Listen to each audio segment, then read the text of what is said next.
سلام رفقا، خوش اومدید به چنل دراگون پی سی. امروز همراه شماییم تا یه آموزش دیگر رو با هم پشت سر بذاریم. اما امروز آموزشمون خاص‌تره، چون قراره بریم سراغ ابزاری که خیلی دوستش دارن، یعنی هک وای فای. هک که نمیشه گفت، چون ما اینجا کارمون تست و نفوذه، یعنی کارهای غیر اخلاقی واسمون ممنوع. حالا بریم شروع کنیم. وقتی کال لینوکس رو نصب کنید که آموزشاش تو ویدیوهای قبلی هست که گفتم چجوری باید نصبش کنیم، میریم به منوی بالا سمت چپ اپلیکیشن. اگر شما محیط گرافیکیتون با محیط گرافیکی که من الان دارم فرق داشت، تو کامنت ها به هم بگید تا اونجا هم راهنماییتون کنم که چطور این ابزار رو بازش کنیم. اما خب بریم سراغ آموزشمون. اول از همه منوی اپلیکیشن رو باز میکنیم و میایم پایین به منوی Credential Access و روش کلیک میکنیم. حالا اینجا یک لیست از ابزارهای مختلف واسه ما باز میکنه.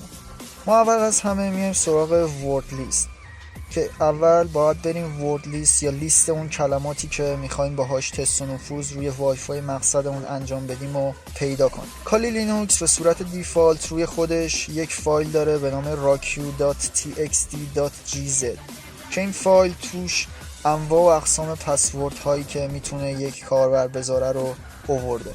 و وقتی این فایل رو باز میکنید از شما سوال میپرسه که میخواید اکسترکت کنید این ورد لیست راک رو یا نه. من اینجا یس رو میزنم و پسورد کالی لینوکس هم رو وارد میکنم و صبر میکنم تا اکسترکتش کنم. بعد که اکسترکتش کرد به من میگه که مسیر فایل اکسترکت شده من کجا، که میبینیم تو همین مسیر واسه من این فایل رو اکسترکت کرده.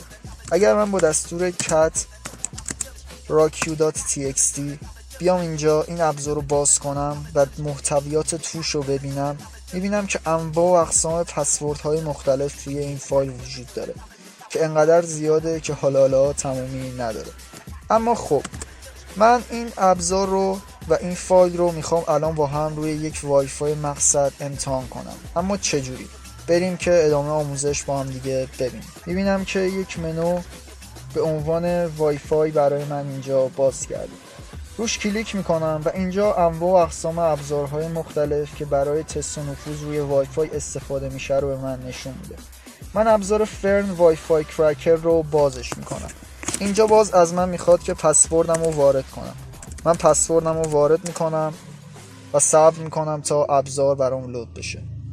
حالا من که راکیو رو اومدم اکسترکت کردم، یک سری پسوردها توش هست که از قبل آماده است. اما اگر یک سری پسوردهای دیگه هم بود که من میخواستم بهش اضافه کنم، اینجا با دستور سودو که سودو همون ادمنستریتور تو ویندوز ما، یعنی شما بتونید به عنوان کاربر روت توی حالا لینوکس یک سری کارهایی که احتیاج به پرمیژن و اجازه داره رو انجام بدید.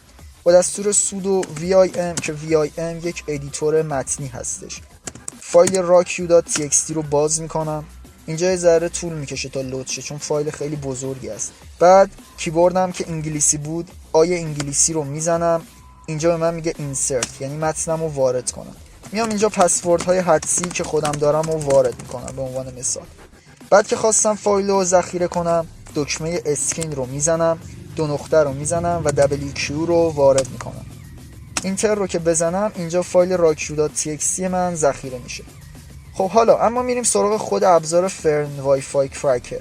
فرن وای فای کرکر یه ابزاریه که خودش میاد به صورت اتومات وای فای هایی که در محیط اطراف ما هست رو مانیتور میکنه و لیست اونا رو واسه ما جمع آوری میکنه. من برای تست کردن اینجا اینترنت موبایلم و نقطه اتصالش رو روشن میکنم، چون میخوایم هک به صورت قانونی باشه. پس اول از همه میایم روی خودمون انجامش میدیم و هر گونه استفاده غیر قانونی از این ابزار به پای خودتونه و چنل دراگون پی سی هیچ گونه مسئولیتی رو در این قبال نمیپذیره. اینجا میبینم که یک سری حالا لیست اینجا ابزارها هست که وای فای های اطراف منه. اما من اول از همه میام اینجا سلکت اینترفیس، یعنی اون شبکه‌ای که شما باهاش میخواید اون وای فای ها رو دریافت کنید، که اینجا WLAN 0 به منظور همون وایرلس، شبکه‌های وایرلس یا بدون سیم ما هست. من روش کلیک میکنم. الان مانیتور مود اینیبل شده و من اسکن رو میزنم.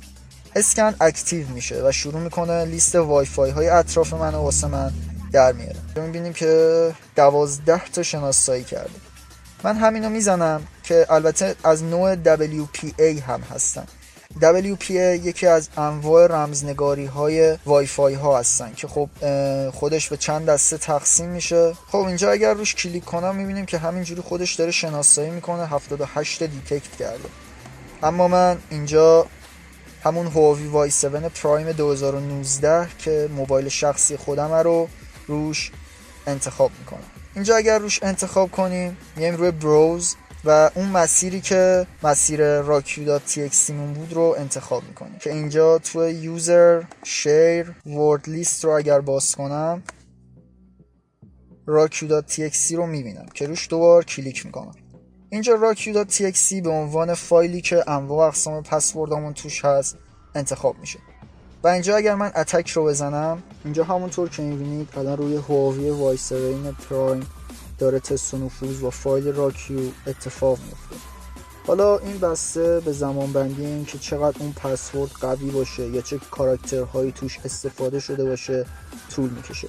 برای همینه که میگیم توی پسوردها حتما از کاراکترها، حروف کوچیک، حروف بزرگ استفاده کنید و همینطور اعداد تا پسورد قوی بسازید و سعی کنید که پسورداتون رو به صورت هش شده قرار بدید. حالا اینکه هش چیه و چجوری ساخته میشه اگر کنجکاو بودید توی کامنت ها برامون پیام بذارید تا بهتون بگم. و این شروع میکنه به اتک کردن و وقتی اتکش تمام بشه پسورد واسه ما پیدا میکنه.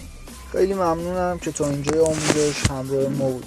اگه برای آموزش‌های بیشتر مشتاقید حتما کانال ما رو سابسکرایب کنید و اون زنگوله رو بزنید تا آموزش‌های بعدی ما هم ببینید.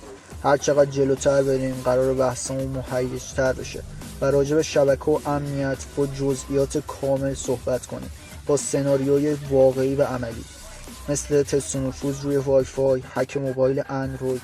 البته همه اینا به صورت اخلاقی انجام میشه. شما رو به خدای بزرگ میسپارم و تا آموزش بعدی خدا نگهدارتون باشه.